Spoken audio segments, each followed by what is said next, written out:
Subscribe कीजिए डिक्के smart biology classes channel को और बेल आइकन को दबाइए लेटेस्ट एजुकेशन वीडियो देखने के लिए।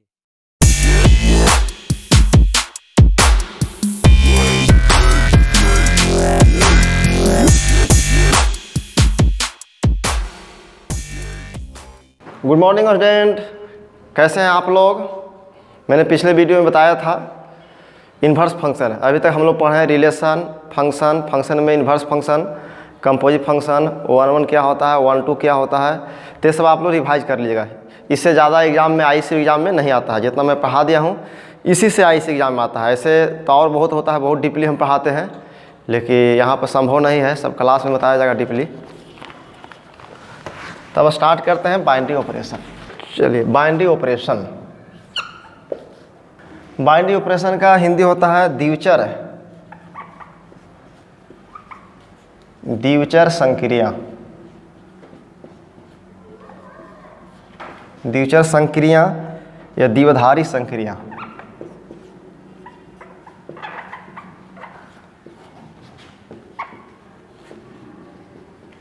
द्विधारी संक्रिया। It is denoted by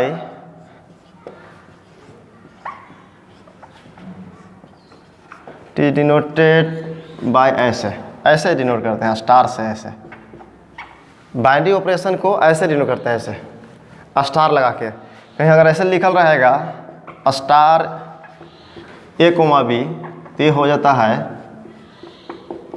A star B। Star A, B रहेगा तो A स्टार B होगा। बहुत VVI है, आईसी एग्जाम में हमेशा एक नंबर का आता है। VVI है फॉर ऑब्जेक्टिव के लिए। आईसी एग्जाम में हमेशा यहाँ से 1 मार्क का आता है। हमेशा ऑब्जेक्टिव में क्वेश्चन पक्का रहेगा, हमेशा पूछा है बाइंडिंग ऑपरेशन से। तो बाइंडिंग ऑपरेशन को ऐसे डिनोट करते हैं, स्टार लगा के बाइंडिंग ऑपरेशन को सूचित करते हैं। और स्टार A, B रहेगा तो इसका मतलब होता है A स्टार B होता है। तो इसी पर सवाल करवाते हैं। जैसे ISC 2020 ईस्वी में 1 मार्क 1 नंबर का सवाल पूछा है। करा एक ऑपरेशन ये जो इसी को बोलते हैं binding operation. Star is defined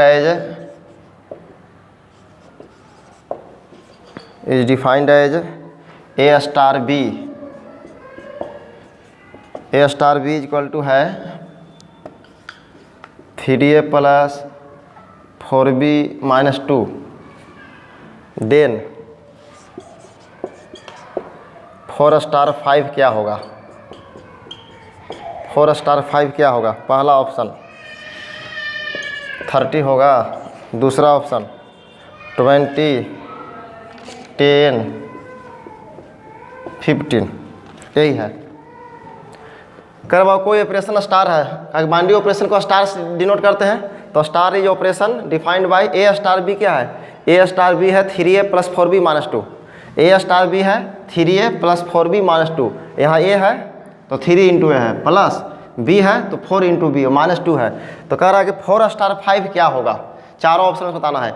इस वर्ष का सवाल ISC 2020 में 1 नंबर का आया हुआ सवाल। तो देखिए भाव, A स्टार B क्या दिया हुआ है? A स्टार B है 3A प्लस 4B माइनस 2। तो आपको निकालना है 4 स्टार 5।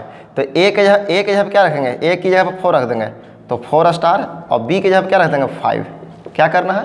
A की जगह पर रखना है 4, A की जगह पर 4 रखना है, और B की जगह पर 5 रखना है। इसमें जहाँ जहाँ A है 4 रख दीजिए, और जहाँ जहाँ B है 5 रख दीजिए। तो A की जगह 4 रखिए आप, तो 3 इंटू 4 प्लस, और B की जगह पर रखिए 5 और माइनस 2।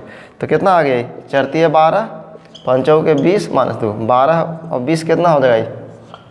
32, 12 20 32 माइनस 2 कितना आ गई? 30। क्या हो जाएगा? 30। तो A ऑप्शन होता है। A ऑप्शन को रंग दीजिए जैसे, तो IC में 1 नंबर मिल जाएगा। इससे क्या कैसे निकालना है? तो A स्टार B, तो A स्टार B क्या होता है? ए स्टार बी क्या दिया हुआ? ए स्टार बी दिया 3a प्लस 4b माइनस 2, तो 4 स्टार 5 निकालना है। तो ए की जगह पर 4 रखा, बी की जगह 5, ए की जगह पर 4, बी की जगह 5 रखा, तो चढ़ती है 12, 5 के 20, 20 और 12 32, 32 - 2 30 हो गया, तो ये ऑप्शन हो गया। तो उसको रख दीजिए। इस बार सवाल पूछा 1 नंबर का, बहुत यहाँ से आसान है, 1 नंबर का यहाँ से आता है बाइंडिंग ऑपरेशन से। और बनाए बहुत सवाल अपने मन से भी आप बना सकते हैं। और भी सवाल है, ए स्टार बी इक्वल टू, दूसरा सवाल ए स्टार बी इक्वल टू है 2a plus b, 2a plus b है, देन करा 2 स्टार 3, 2 स्टार 3 स्टार 4 क्या होगा? Option a 18, b option 17, c option 19, d option 21। ये भी सवाल पूछा हुआ है 2019 ईस्वी में,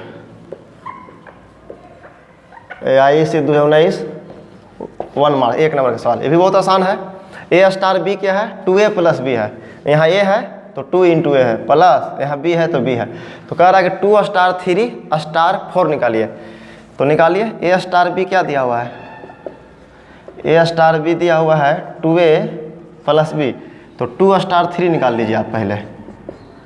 तो 2 स्टार 3 कैसे निकालेंगे? तो ए की जगह पर 2 है और बी की जगह पर 3 है। 2 स्टार 3 कैसे निकालेंगे? ए की जगह पर 2 और बी की जगह पर 3, तो यहाँ ए की जगह पर 3 बैठा दीजिए, सॉरी ए की जगह पर 2 बैठा दीजिए, तो 2 × 2 और बी की जगह पर 3, तो कितना आ गया? 4 2 4 3 7 आ जाएगा। अब क्या निकालना आपको? अब निकालना है आपको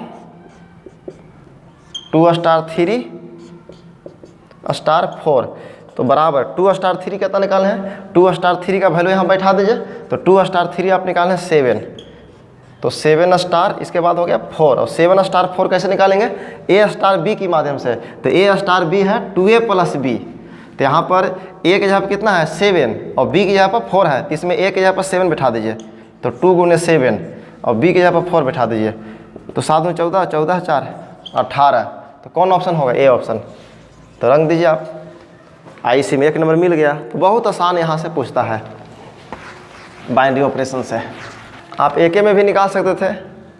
और है नंबर ऑफ बाइंडिंग ऑपरेशन, कोई सेट ए है, मान लें सेट ए में नंबर ऑफ एलिमेंट्स n है, किसी सेट ए में नंबर ऑफ एलिमेंट्स n है या n है, तो इसमें नंबर ऑफ बाइंडिंग ऑपरेशन होता है, number of binary operation, binary operation संख्या, ये नोट में लिखिए, बहुत इंपॉर्टेंट है, IC में आता है। किसी सेट ए में नंबर ऑफ एलिमेंट्स मान लीजिए n है, किसी सेट ए में नंबर ऑफ एलिमेंट्स n है, टोटल एलिमेंट की संख्या n है, तो उसमें नंबर ऑफ बाइंडिंग ऑपरेशन, द्विआधारी संक्रियाओं की संख्या, ये होता है n के पावर होता है n²। Number of binding operation क्या होता है? n के पावर n²। जैसे मान लीजिए ये सवाल आया हुआ सवाल है IC जो 18 में ऑब्जेक्टिव में, किसी सेट ए में एलिमेंट है 5,6 है, और कह रहा है कि then number of binding operation क्या होगा? बाइंडिंग ऑपरेशन की संख्या क्या होगा? द्विआधारी संक्रिया की संख्या क्या होगा? पहला ऑप्शन है 8, बी है 10, सी है 16 और डी है 20, कौन होगा? तो नंबर ऑफ बाइंडिंग ऑपरेशन होता है n के पावर n², तो सेट ए में कितने एलिमेंट हैं? 2 ठो, तो number of elements in set ए, तो n बराबर n, और n कितना है? 2, तो नंबर ऑफ बाइंडिंग ऑपरेशन क्या हो जाएगा? Number of binding operation formula होता है n के पावर n², तो n 2 है तो 2 के पावर 2², यानी 2 के पावर 4 यानी 16, तो C हो जाएगा। IC में 1 नंबर आपको मिल गया। तो बहुत इंपॉर्टेंट है, नंबर ऑफ बाइंडिंग ऑपरेशन होता है n के पावर n²। अपने मन से भी आप ले सकते हैं। मान लीजिए किसी सेट ए है, सेट ए में एलिमेंट दे दिया A B C दे दिया, तो इसमें बताइए नंबर ऑफ एलिमेंट्स n बराबर क्या है? सेट ए में कितने एलिमेंट्स हैं? 3, तो नंबर ऑफ बाइंडिंग ऑपरेशन क्या हो जाएगा? फार्मूला क्या होता है? n के पावर n², तो n 3 है तो 3 के पावर 3², तो 3 के पावर क्या हो जाएगा? 9 हो जाएगा। इस तरह से नंबर ऑफ बाइंडिंग ऑपरेशन निकालते हैं। और देखिए ISC 2009 का है, 1 मार्क का सवाल है, ए स्टार बी दिया हुआ है, ए स्टार बी इक्वल टू है A square plus B square, A square plus B square है। देन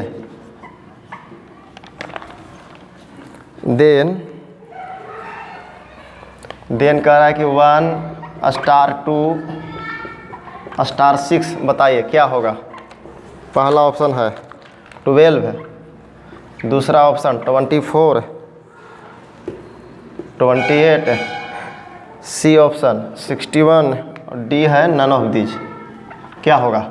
कह रहा है कि ए स्टार बी है A square plus B square, then 1 star 2 star 6। तो ए स्टार बी है A square plus B square. तो पहले आप 1 स्टार 2 निकालिए, तो 1 स्टार 2 का हो जाएगा, ए के जगह पर 1 रखिए तो 1 का स्क्वायर और बी के जगह पर 2 रखिए तो 2 का स्क्वायर, तो कितना आ जाएगा? 5 आ जाएगा। अब क्या निकालना आपको? 1 स्टार 2 स्टार 6, तो 1 स्टार 2 आप निकाले हैं 5 और 5 स्टार 6, अब 5 स्टार 6 निकालेंगे ए स्टार बी की सहायता से, तो ए के जगह 5 रख दीजिए तो 5 का स्क्वायर और बी के जगह पर 6 रख दीजिए तो 6 का स्क्वायर, 25 हो जाएगा और 6 6 36 हो जाएगा, 6 5 11 की खांसी ले 3 2 5 61। कौन होगा? C option. 1 नंबर मिल गया इसी में। तीसरा से IAC एग्जाम में यहाँ से पूछता है। और भी सवाल पूछा हुआ सवाल है IAC 2012 में 1 मार्क का सवाल है। ए स्टार बी इक्वल टू है A square plus B square, then 1 star 2 star 5, 1 star 2 star 5 क्या होगा? ऑप्शन ए है 31 25, बी ऑप्शन है 625, सी ऑप्शन है 125, डी ऑप्शन है 50। ये पूछा हुआ सवाल है, ये IAC 2012 में और IAC 2013 में पूछा हुआ सवाल है। ये 2 बार IAC 2012 और 13 2 बार पूछा हुआ कि ए स्टार बी है A square plus B square, तो देन 1 स्टार 2 स्टार 5। तो निकालिए, पहले 1 स्टार 2 निकाल लीजिए आप, तो 1 स्टार 2 निकालेंगे तो ए के जगह पर 1 रखेंगे तो 1 स्क्वायर और बी के जगह पर 2 तो 2 स्क्वायर, कितना आ जाएगा? 5। अब निकालेंगे, यहाँ पर पूछ रहा है 1 स्टार 2 स्टार 5, तो 1 स्टार 2 कितना निकालना है? 5 और इसके बाद 5 स्टार 5 और ए स्टार बी है A square plus B square, तो 5 स्टार 5 कैसे निकालेंगे? ए के जगह पर 5 रखेंगे, बी के जगह 5 रखेंगे तो 5 का स्क्वायर प्लस 5 का स्क्वायर कितना आ जाएगा? 25 प्लस 25 यानी कितना आ जाएगा? 50। कौन होगा ये? D option. 1 नंबर मिल गया आपको। तो IAC में 2 बार पूछा हुआ सवाल है। इस तरह से और सवाल बना सकते हैं। मान लो ए स्टार बी इक्वल टू, अपना मन से भी बना सकते हैं। ए स्टार बी है ए के पावर बी, कह रहा है कि फाइंड 2 स्टार 3, 2 स्टार 3, इसके बाद कह रहा है 3 स्टार 4 या 5, कुछ भी निकाल सकते हैं, 5 स्टार 6 ऐसे निकाल सकते हैं। ए स्टार बी है ए के power B, A star B क्या है? ए के पावर बी, तो फाइंड 2 स्टार 3, 3 स्टार 4, 5 स्टार 6। तो ए में देखिए क्या पूछ रहा है? 2 स्टार 3, तो ए के जगह पर क्या बैठाएंगे? ए के जगह पर 2 और बी के जगह पर 3, तो ए के जगह पर 2 और बी की जगह पर 3, तो 2 के पावर 3 कितना आ जाएगा? 8 हो जाएगा। कितना हो जाएगा? 8 हो जाएगा ये। इसके बाद बी का रहा 3 स्टार 4, 3 स्टार 4, तो ए के जगह पर 3 रखेंगे और बी के जगह 4, तो 3 के पावर 4 81। सी का रहा 5 स्टार 6, 5 स्टार 6, तो ए के जगह पर 5 और बी के जगह पर 6 कितना आ जाए? जो भी हो आंसर होगा। इस तरह से आप बना सकते हैं। कभी कभी ऐसा रहता है ए स्टार बी, अगला सवाल ए स्टार बी इक्वल टू रहेगा ए के पावर बी प्लस बी के पावर ए, कहेगा फाइंड 2 स्टार 3, चाहे जो स्टार पूछ रहा है। तो 2 स्टार 3 क्या हो जाएगा? 2 स्टार 3, तो ए के जगह पर 2 बैठाएंगे, ए के जगह पर क्या है? ए के जगह पर 2 और बी के जगह पर 3, तो ए के जगह पर 2 और बी के जगह पर 3, बी के जगह पर 3 और ए के जगह पर 2, तो 2 के पावर 3 8, 3 के पावर 2 9, 9 8 कितना आ जाएगा 17 हो जाएगा। फिर कभी कभी गिवन रहता है, दिया हुआ है। अगला सवाल गिवन है ए स्टार बी इक्वल टू यहाँ रहेगा मैक्सिमम ऑफ, यहाँ रहेगा maximum of A comma B, A star B रहेगा maximum of A comma B, A star B यहाँ रहेगा ऐसे A star B maximum of A comma B, maximum of A comma B. तो find 7 star 13, find 7 star 13 कर A star B है maximum of A comma B, find 7 star 13। तो क्या हो जाएगा 7 स्टार 13, तो कैसे लिखेंगे 7 स्टार 13 इक्वल टू यहाँ लिख देंगे मैक्सिमम ऑफ 7 कोमा 13, मैंने 7 कोमा 13 में जो मैक्सिमम होगा, जो सबसे बड़ा होगा वही आंसर होगा। तो 7 कोमा 13 का मैक्सिमम क्या है, सबसे बड़ा कौन है इसमें 7 13 में 13, तो कितना आंसर आ जाएगा 13 हो जाएगा। ऐसे पूछता है। फिर आगे ऐसे पूछेगा गिवन रहेगा ए स्टार बी इक्वल टू रहेगा ए स्टार बी रहेगा minimum of A comma B, A और बी में सबसे छोटा वही आंसर लिखना है। यहाँ रहेगा आपका 2 स्टार 7, तो 2 और 7 में सबसे छोटा कौन है यहाँ पर 2 स्टार 7 इक्वल टू क्या हो जाएगा मिनिमम ऑफ 2 कोमा 7, 2 और 7 में सबसे छोटा 2 है, तो ये हो जाएगा। कभी कभी एलसीएम और एचसीएफ से रिलेटेड सवाल पूछ देगा, एलसीएम और एचसीएफ से। ऐसा रहेगा ए स्टार बी इक्वल टू रहेगा LCM of A comma B, a b का एलसीएम पूछेगा। फाइंड कहेगा 5 स्टार 6, तो क्या लिखेंगे 5 स्टार 6 बराबर यहाँ लिख देंगे एलसीएम ऑफ 5 कौन से 5 और 6 का एलसीएम क्या होगा 6 5 30 होता है एलसीएम, ऐसे हो जाएगा। कभी कभी एचसीएफ पूछ देगा, ए स्टार बी हो जाएगा HCF of A comma B. Find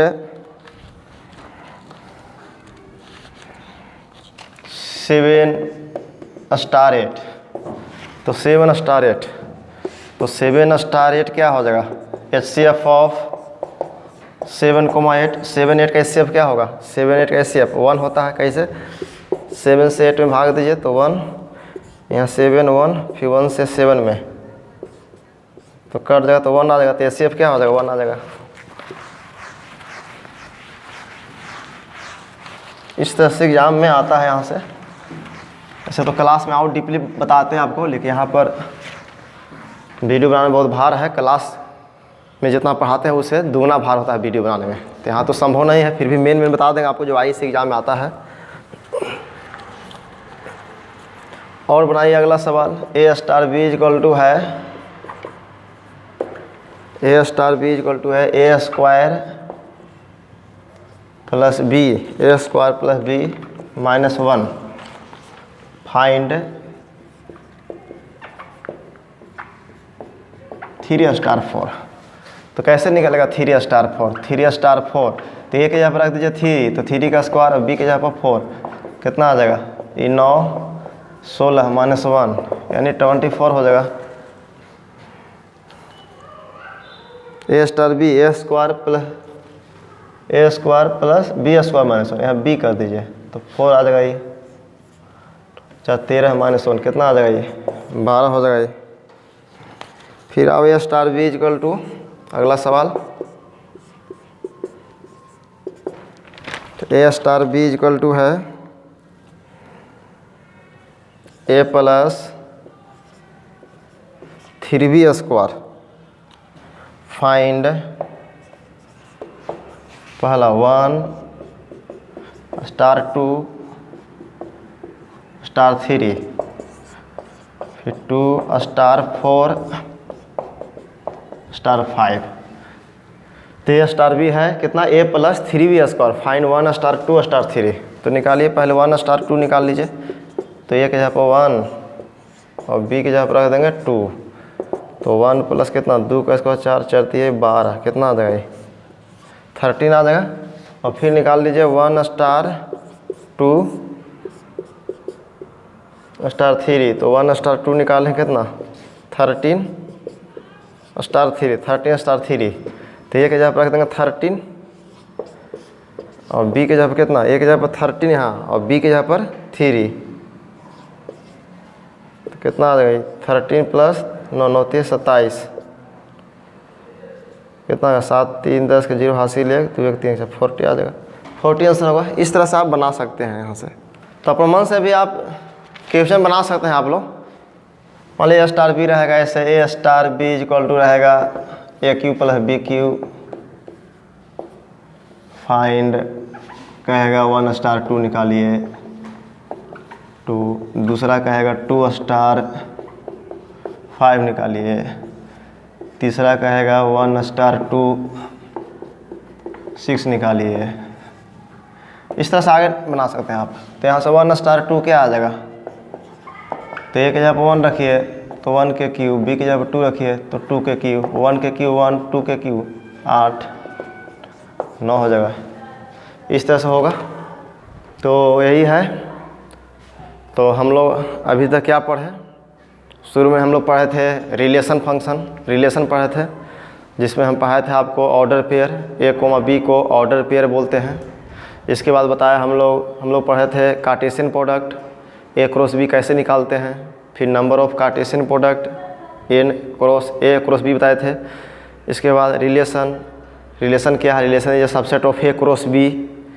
इसके बाद हम लोग पढ़े हैं empty relation, R is equal to 5 को एम्प्टी रिलेशन बोलते हैं। Universal relation, R is equal to A cross B. Identity relation, A related to A या A comma A belongs to relation are. Reflexive relation, A comma A belongs to relation R या A related to A. Symmetric relation, A comma B belongs to relation R then B comma A belongs to relation R, A related to B then B related to A. Transitive relation, A comma B belongs to relation are and B comma C belongs to relation R, this implies A comma C belongs to relation R या A related to B and B related to C, this implies A related to C. Equivalence relation, ऐसा relation जो तीनों हो, reflexive symmetric transitive हो, उसको बोलते हैं equivalence relation. ये सब बताया था आपको। अगर ए सेट ऑफ स्ट्रेट लाइंस है, एल अगर सेट ऑफ स्ट्रेट लाइंस है, बहुत सारा स्ट्रेट लाइंस का सेट है एल है, और L1 is parallel to L2, एक लाइन दूसरे लाइन के पैरेलल है तो इक्विवेलेंस रिलेशन होता है। एक लाइन दूसरे लाइन के पैरेलल है तो इक्विवेलेंस रिलेशन होगा, क्यों कोई लाइन खुद लाइन के पैरेलल होगा। L1 पैरेलल टू L1 लिखना सही है तो रिफ्लेक्सिव रिलेशन होगा। अगर L1 L2 के पैरेलल है तो L2 भी L1 के पैरेलल होगा तो सिमेट्रिक हो गया। L1 L2 के पैरेलल है, L2 L3 के पैरेलल है तो L1 भी L3 के पैरेलल होगा तो ट्रांजिटिव हो गया। तो जिस रिलेशन में तीनों पाया जाता है, रिफ्लेक्सिव सिमेट्रिक ट्रांजिटिव, तो उसको बोलते हैं equivalence relation. L1 perpendicular to L2 ए सिर्फ सिमेट्रिक रिलेशन होता है, रिफ्लेक्सिव ट्रांजिटिव नहीं होगा, क्योंकि L1 कोई लाइन खुद लाइन के परपेंडिकुलर नहीं हो सकता है, इसलिए रिफ्लेक्सिव नहीं हुआ। L1 L2 के परपेंडिकुलर है तो L2 भी L1 के परपेंडिकुलर होगा तो इसलिए सिमेट्रिक होगा। L1 L2 के परपेंडिकुलर है, L2 L3 के परपेंडिकुलर है तो L1 L3 के परपेंडिकुलर नहीं होगा, इसलिए ट्रांजिटिव नहीं हुआ।